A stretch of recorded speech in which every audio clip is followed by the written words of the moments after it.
NEET 2025 में एक question आया हुआ है, ठीक है। वो क्वेश्चन क्या बोल रहा है, after maturation primary lymphoid organ the lymphocyte migrate for interaction with antigen to secondary lymphoid organs tissues like thymus बोल रहा है, सेकेंड ऑप्शन बोन मैरो भी बोल रहा है, third spleen, fourth lymph node और फिफ्थ पियर पैचेस बोल रहा है। मतलब ये सारे ऑप्शंस दिया हुआ है। अगर इस क्वेश्चन को सॉल्व करने से पहले हम लोग को समझना होगा, क्या समझना होगा कि प्राइमरी लिम्फोइड ऑर्गन्स क्या है, सेकेंडरी लिम्फोइड ऑर्गन्स क्या है और ये कैसे काम कर रहे हैं।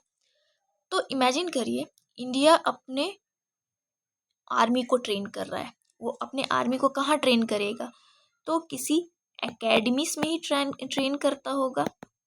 जैसे कि एनडीए की एकेडमी होती है, एनडीए की एकेडमी जो होती है वहाँ पे जो सोल्जर्स होते हैं उनको ट्रेन किया जाता है। उनको ट्रेन करके उनको डिसिप्लिन सिखाया जाता है, स्किल्स सिखाया जाता है कि कैसे अपने दुश्मनों से लड़ना है, उनको आइडेंटिफाई करना है। ये सारे स्किल्स उनको दिए जाते हैं। पर क्या हमेशा वो ट्रेनिंग सेंटर पे ही रहते हैं? नहीं, असली लड़ाई कहाँ होती है? बैटल फील्ड पे। इस बैटल फील्ड पे उनको लड़ना होता है। तो नेवल बेस, बैटल फील्ड मतलब चेक पॉइंट्स, जहाँ जहाँ हो सकता है एनिमीज वार कर सकें, वहाँ वहाँ उन्हें लड़ना होता है। तो बेसिकली उस एकेडमी से उनको बाहर निकलना होता है। तो सेम इसी तरीके से हमारा इम्यून सिस्टम भी काम करता है, एग्जैक्टली इसी वे में। जैसे कि हमारा सबसे पहले जो प्राइमरी लिम्फॉइड ऑर्गन्स जो होते हैं उसको हम लोग समझ सकते हैं एज अ ट्रेनिंग स्कूल की तरह। ठीक है, ये हमारे ट्रेनिंग स्कूल्स की तरह काम करते हैं। जैसे कि ये हमारे कौन कौन से हो गए जहाँ पे ट्रेनिंग होती है। तो पहला होगा हमारा बोन मैरो। बोन मैरो क्यों बोन मैरो? क्योंकि यहाँ पे बोन मैरो में बी सेल ग्रो करते हैं, बी सेल ग्रो कर रहे हैं। ठीक है, अब इनकी ग्रोथ होती है, यहाँ पे डेवलपमेंट होती है, इनकी ट्रेनिंग होती है। अगर डेवलपमेंट को बोले तो ट्रेनिंग के टर्म्स में हम लोग लेकर चल सकते हैं। और दूसरा जो होता है वो होता है हमारा थाइमस। ठीक है, थाइमस जहाँ पे टी सेल का ग्रोथ होता है, टी सेल को ट्रेन किया जाता है। ठीक है, इनका ट्रेनिंग सेंटर यही होता है। तो ये इसको हम लोग बोल सकते हैं, प्राइमरी लिम्फोइड ऑर्गन्स को एक तरीके ट्रेनिंग सेंटर बोल सकते हैं। ठीक है, जहाँ पे ये बी सेल्स, टी सेल्स, इनका ग्रोथ होता है। एक बार जैसे इनकी ट्रेनिंग कंप्लीट हो जाती है, अब उनको इस जगह को छोड़ना होता है, क्योंकि इनका एनकाउंटर जो होगा एनिमीज के साथ वो तो बाहर ही होगा, यहाँ तो होने वाला नहीं है। तो इसके लिए उन्हें सेकेंडरी लिम्फोइड ऑर्गन्स में जाना पड़ेगा, जिसको हम लोग बैटल फील्ड बोलते हैं। ये हमारा क्या था? ट्रेनिंग स्कूल था। अब वो कहाँ जाएंगे? इनको कहाँ जाना होगा? तो इनको जाना होगा अब सेकेंडरी लिम्फोइड ऑर्गन में। तो सेकेंडरी लिम्फोइड ऑर्गन हमारा यहाँ पे क्या हो जाएगा? Lymphoid organ. ठीक है, लिम्फोइड ऑर्गन्स क्या क्या है यहाँ पे? तो और इसी सेकेंडरी लिम्फोइड ऑर्गन्स को हम लोग क्या बोलते हैं? बैटल फील्ड, जहाँ पे असली इंटरेक्शन होने वाला है। ठीक है, अब देखो, तो ये सेकेंडरी लिम्फोइड ऑर्गन्स हमारे कौन कौन से होते हैं? स्प्लीन। ठीक है, स्प्लीन होगा। स्प्लीन क्या करता है? तो इसका काम होता है ब्लड को फिल्टर करना। जितने भी बैक्टीरियास, वायरस यहाँ पे प्रेजेंट होते हैं हमारे ब्लड में, उसको क्या करेगा? फिल्टर आउट कर देगा। जितने भी बैक्टीरियास और वायरस होते हैं उसको फिल्टर आउट करके हटा देगा। ठीक है, बैक्टीरिया फ्री, वायरस फ्री कर देगा। और दूसरा होता है हमारा लिम्फ नोड।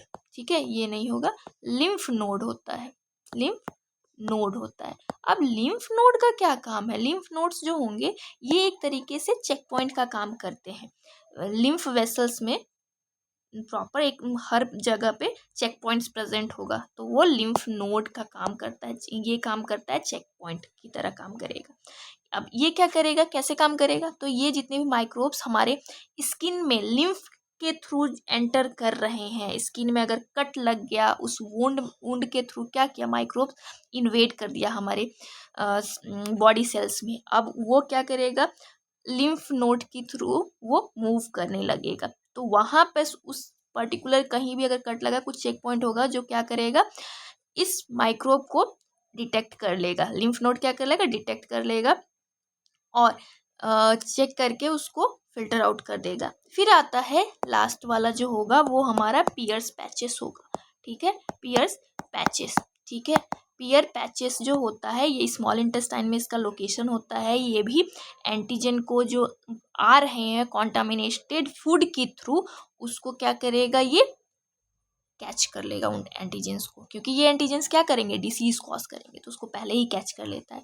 तो ये हम लोग इनको बोल सकते हैं सेकेंडरी लिम्फोइड ऑर्गन्स। एक तरीके से हमारा क्या काम करते हैं, किस तरीके से बॉर्डर की तरह काम करते हैं, चेक पॉइंट्स की तरह काम करते हैं, एयरपोर्ट सिक्योरिटी, नेवल पोर्ट्स, ये मतलब नेवल पोर्ट्स, ये सारे उस तरीके से काम करेंगे। यहाँ पे क्या होता है आखिरकार, बेसिकली यहाँ पे जितने भी चेक किया जाता है कि अगर कोई एनिमी एंटर कर रहा है कि नहीं हमारे बॉडी में, तो सेम इसी तरीके से ये जो लिम्फोसाइट होंगे, लिम्फोसाइट्स में एंटीजन जो होते हैं वो मीट करते हैं।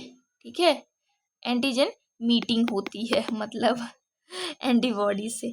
अब अगर इन सब के अलावा, इन सब से हटा के अब क्वेश्चन में आते हैं, तो क्वेश्चन क्या बोल रहा है, after maturation primary lymphoid organs, the lymphocyte migrate from interaction with antigen to secondary lymphoid organ tissues like।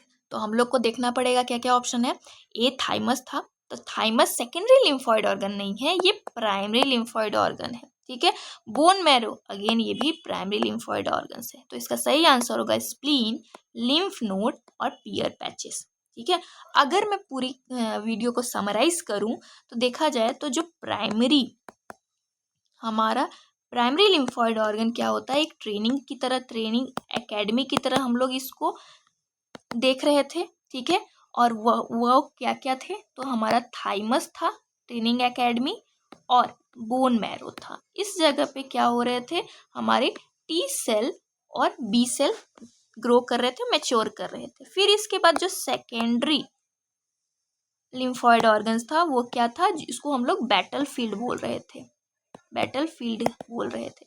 और ये क्या क्या थे, तो स्प्लीन था, लिम्फ नोड था, फिर इसके बाद पियर्स पैचेस था जो कि कहाँ प्रेजेंट था, इंटेस्टाइन में होता है। ठीक है, तो लिम्फोसाइट जो होंगे वो क्या कर रहे हैं, कहाँ मैच्योर हो रहे हैं, तो प्राइमरी लिम्फॉइड में मैच्योर होते हैं, पर उनकी फाइट जो होती है एंटीजन के साथ वो सेकेंडरी लिम्फॉइड ऑर्गन्स में होंगी। तो इसका जो आंसर होगा वो कहाँ होगा, कौन कौन सा होगा, तो सी, डी और ई ऑप्शन जो होगा इसमें 3 होगा। तो C, D, E are the correct options of this question. ठीक है, ये नीट 2025 में आया हुआ क्वेश्चन है, तो काफ़ी इंपॉर्टेंट चैप्टर बनता है ये, हेल्थ वाला जो डिसीज़ एंड हेल्थ चैप्टर है, काफ़ी इंपॉर्टेंट हो जाता है यहाँ पे। थैंक यू, होप आपको समझ में आया होगा। थोड़ा सा वीडियो लंबा हो गया है।